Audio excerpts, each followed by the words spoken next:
As precision fermentation becomes more sophisticated, an intriguing question rises to the surface. Could this technology eventually redefine what dairy means in Jewish life? Not in the halakhic, textual sense. Milk from an animal will always be milk according to the Torah, but in the lived experience of communities, in the rhythms of kitchens, in minhagim passed through families, and in how we celebrate holidays tied so strongly to dairy. When new foods become normal, minhag responds subtly. And when halacha meets innovation, it often expands in depth rather than shifts in direction. To speculate responsibly, we begin with halakhic method. The core principle is that the halakhic category of dairy depends on source, not appearance or function. If a product is created without animals and its proteins are synthesized by microbes rather than drawn from a mammal, then halakhically it is parve, even if it melts like cheese and whips like cream. This adherence to source ensures stability. Halacha remains anchored even while culinary experience transforms. But minhag, custom, emerges from communal life, and here precision fermentation may bring meaningful and positive change. Take Shavuot, historically a holiday wrapped in dairy dishes. The custom developed because milk symbolized Torah, purity, and the sweetness of learning. If communities begin using precision fermented cheeses that mimic dairy perfectly but are fully parve, the culinary expression of Shavuot might widen rather than narrow. Families might serve dishes previously impossible in some homes, meaty main courses alongside parve cheesecakes, festive menus that feel abundant without forcing a choice between dairy or meat. The symbolism of dairy would remain, but the foods expressing that symbolism could become richer, more accessible, and more diverse. Kitchen layouts are another area poised for long-term shifts. Traditionally, observant households dedicate significant space to dairy and meat separation. Two sets of dishes, pots, utensils, sponges, appliances, even sinks or ovens. A future in which dairy-like foods are mostly parve could reduce pressure on kitchen architecture. Families may still maintain two sets for halakhic and cultural reasons, but the burden could ease. Imagine a small apartment in a city with limited kitchen space. Precision fermented dairy alternatives might allow families to prepare dairy-style meals without using dairy utensils at all. This does not diminish halakhic seriousness. It simply gives families greater flexibility while staying fully within the law. Communal institutions, schools, synagogues, camps, hospitals could experience even larger shifts. Many institutions design their menus around the complexities of fleshig food service systems. The availability of cost-effective, highly functional parve dairy replacements means they could offer richer, more varied menus without triggering dairy/meat complications. Children eating institutional meals could enjoy lasagna for lunch without forcing the next meal to be dairy. Summer camps could serve parve ice cream at a fleshig barbecue. Senior homes could offer more appetizing dishes without halakhic inconvenience.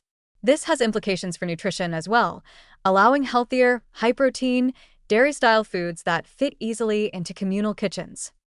Minhagim around labeling and presentation could evolve too. Communities already learned to navigate margarine, parve creamers, and dairy-free ice cream that look like the real thing. Precision fermentation creates even more convincing analogs, and minhag may respond by normalizing clearer pantry labeling, transparent packaging in communal settings, and verbal announcements at synagogue meals.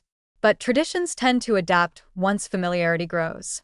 Just as margarine once required overt labeling but eventually became commonplace, parve dairy mimics may transition from requiring explicit differentiation to being culturally recognized on site or by norm.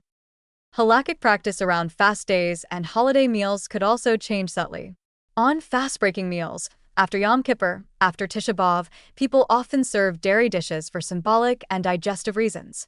In a world where parve dairy-style foods are widely available, families may choose these out of convenience, avoiding the effort of cleaning dairy utensils before a meat meal later in the evening. The symbolism remains gentle foods, white foods, comforting foods, but the halakhic restrictions become easier to navigate. Even areas like kashrut education for children might shift. When a child asks why they cannot mix milk and meat, the explanation may increasingly focus on real milk, while clarifying that many foods that look like milk are actually parve. This could strengthen halakhic literacy in a generation surrounded by innovative foods. Children would grow up understanding categories more precisely, distinguishing between halakhic dairy and functional dairy analogs with clarity. There is also a communal opportunity to elevate awareness of environmental responsibility. Many Jewish communities already integrate ecological values, bal tashit, sustainability, caring for creation, into their teaching and practices. If precision fermentation reduces reliance on industrial dairying, cuts carbon emissions, and improves food stability, synagogues may gradually incorporate such themes into sermons, learning sessions, or holiday teachings. Food becomes a channel for spiritual reflection about how innovation can help us be better custodians of the world. And of course, the future could bring scenarios Halacha has not yet fully imagined. If precision fermentation eventually produces dairy molecules so identical that lab analysis cannot distinguish them from cow-derived milk, yet they remain microbially sourced, the halakhic category would still be clear, but communal habits might shift profoundly. The boundary between dairy and parve in lived experience could become less intuitive. Some families might choose a stringent dairy zone in the kitchen, using designated utensils for real dairy and separate utensils for parve dairy lookalikes, simply to maintain clarity. Others may fully embrace the practical freedoms offered by parve dairy and reorganize their kitchens accordingly.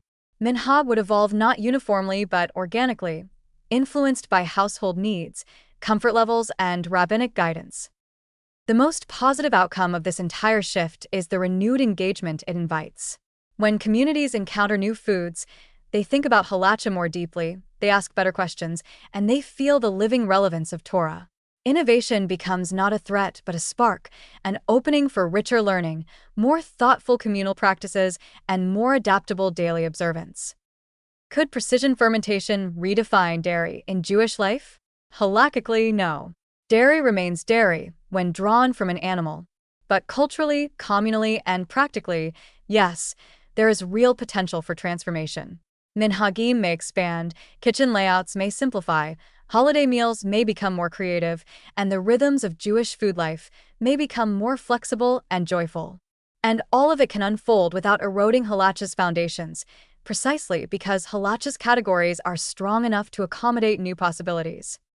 The future, in this sense, stands not as a departure from tradition but as an invitation to integrate innovation with wisdom, to let halacha guide new horizons, and to let Jewish life grow more vibrant, resilient, and delicious in the decades ahead.